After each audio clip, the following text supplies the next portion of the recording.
Hello, I'm Astro Jaga and welcome to my another weekly astrological forecast. Today we will look at the week from 15 to 21st of September. And this is a week that is ending with a huge event with a solar eclipse. But if I were to look at the whole week, I would say it's a story that unfolds in chapters. Or it's about sensing, it's about creating, and it's about changing. So we have like three parts of this week that together are telling the story that finishes with the eclipse. So let's look day by day at how the story unfolds and what will happen at each given day. So the week starts with Monday. On Monday, we have Moon moving into the sign of Cancer.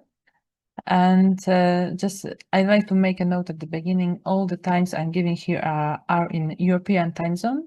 So if you live somewhere else, you need to just adjust that a little bit.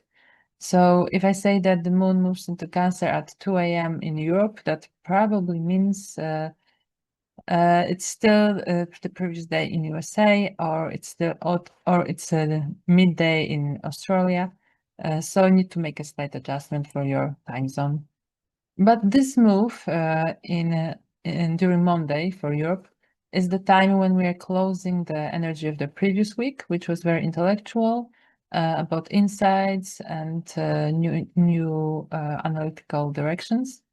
So if you still have something analytical, intellectual to do, to project, to plan for, it's good to catch the last part of the Sunday to still be able to use this energy of clear thinking, bright mind, and ease of comprehending a lot more than usual. But from Monday, we are moving into the new week, new energy, and the first chapter is about sensing or feeling. With Moon in Cancer, we enter the period of taking care of ourselves, looking inside, feeling a lot of our emotions, a lot clearer. They are coming straight for us, and it's easier to understand what is brewing inside. And this look is the first step we are taking to create the energy that will be the eclipse. And the next step happens on Tuesday, which still is in the sensing part of the week. On that day, we have sextile between Venus and Mars. Venus in Leo, Mars in Libra. In this pair, Venus is the ruling planet. She has more energy over Mars. And due to this this day is focused around finding what attracts us, what we long for, what is our hidden dream or thing that we want to accomplish. So on Tuesday, it's easy to find where we are drawn towards, but also the Mars adds its support and helps us to make a step toward this direction. So when we want something, we haven't the energy to achieve that or to move in the right direction. So the Tuesday is helping us to take all that sensing, feeling inside and direct it through the energy of Mars that is serving Venus purposes towards something we are yearning for. So this way we are finding the direction, the path we want to follow with next steps. And the next steps arrive on the Wednesday. When Moon changing sign to Leo shifts our attention from deep inside looking and nourishing ourselves into taking what has grown inside and showing it to the world.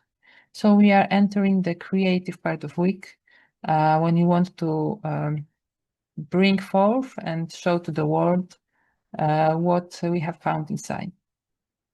And this period of creative need of expression takes next 2 days.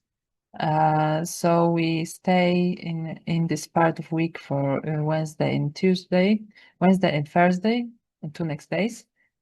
But during this time, we also have another challenges. The Wednesday evening, we have Mercury opposing Saturn. So this is the moment when we realize which one of our plans, ideas, and directions we are going to take, which one are met with some obstacles. So we are challenged with the harsh reality of what's possible, what's not, where the blockades, where we need to wait, where there are some additional steps to take. But the Mercury is still in very good, dignified position with a lot of energy and bright thinking. Is able to adjust quite quickly and find the ways around. So it's a good time to make the last adjustments to our plans. And if some obstacles arrives around Wednesday, it's a good moment to make quick changes and find different solutions. Because already on the next day, on Thursday, the Mercury will be changing sign to Libra, and our intellectual attention will be drawn towards something else. So if there is some issue, problem, some unresolved things to plan for, it's good to do that quicker than later, because the longer we wait, the less energy there will be for solving such puzzles. Because on the first day, this move we have with Mercury to Libra shifts our energy from intellectual and analytical into more relational and harmonizing topics. So instead of focusing on details and planning, we move into finding a way to harmonize all the parts we have in mind, so that they move smoothly together. We focus on fixing our relations, making some diplomacy, and finding a way of creating more peace around us, more harmony.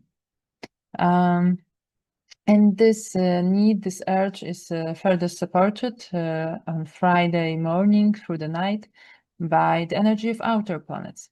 Because every time a planet changes sign recently, it immediately meets all the outers that are hanging at the beginning of the signs. So we have Uranus, Neptune, Pluto, all of them helping the planets that move into new signs. Especially Libra is a special point because planet at the beginning of Libra is closing the grand trine on the sky. This is the alignment where all planets are working together quite smoothly. They're helping each other and are able to go much further, achieve a lot more, especially with the additional planet exactly opposing the Libra, this planet. This time it's Mercury Libra. The opposing planet is Neptune. And by power of Neptune, we are able to move that potential energy building inside trine into action. So this additional point opposing the Mercury is turning this potential energy of grand trine into something called kite, and kite can soar up from the ground and take us a lot farther.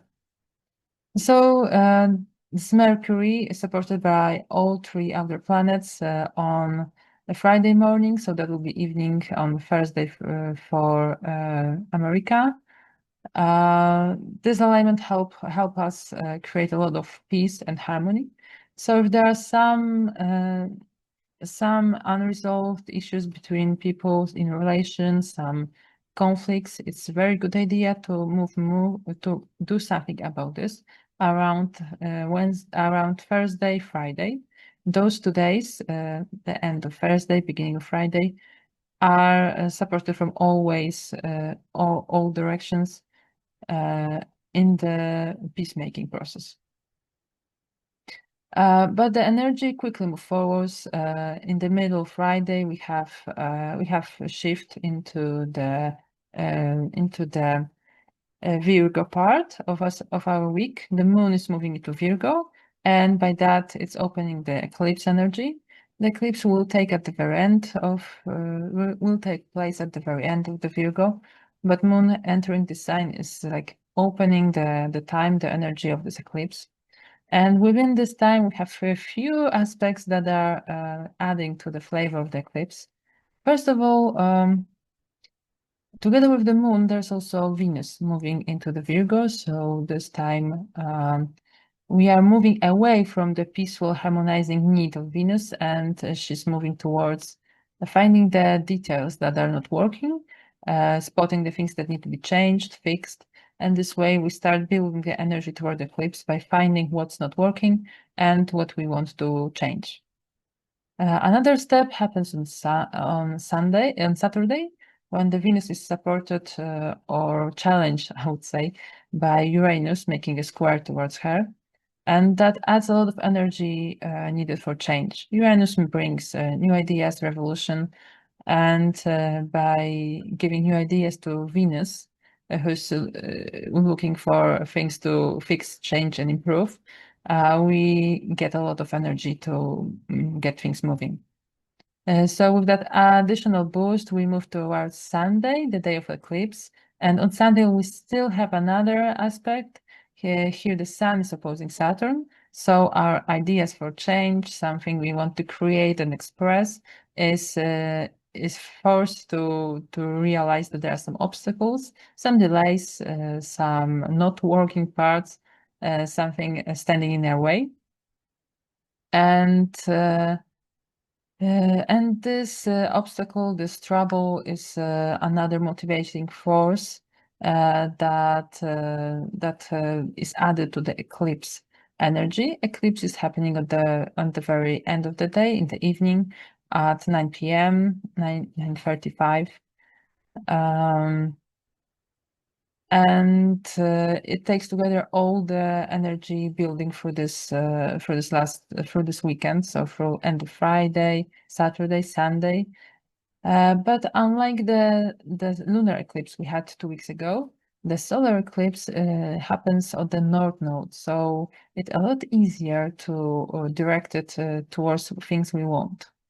Because the last eclipse was more about things that happened to us, unexpected changes, something jumping at us from different angle, some strange place we haven't